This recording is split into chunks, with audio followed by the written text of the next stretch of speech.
Higit ₱1 milyong ang nalugi sa isang farm owner matapos maaksidente ang truck na magde-deliver sa kanyang mga baboy.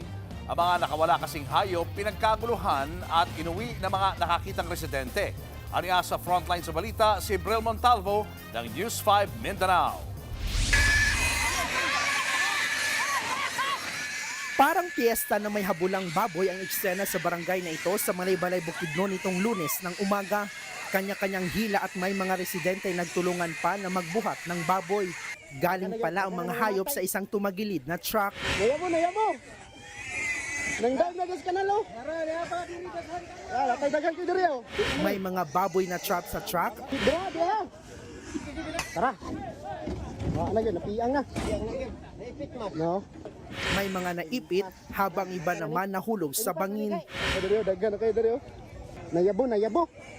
Ayon sa mga otoridad, i-deliver sana sa isang farm ang nasa 200 baboy. Pero nawalan daw ng kontrol ang truck driver habang binabagtas ang pataas na kalsada. Ligtas ang driver.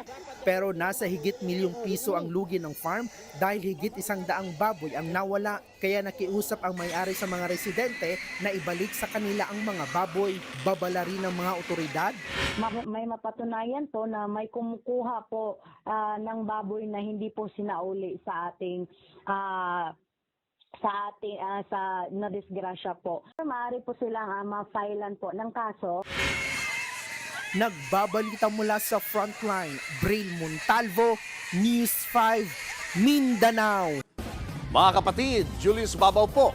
Para sa komprehensibo at makabuluhang balitaan at talakayan, mag-follow at mag-subscribe na sa social media pages ng News 5.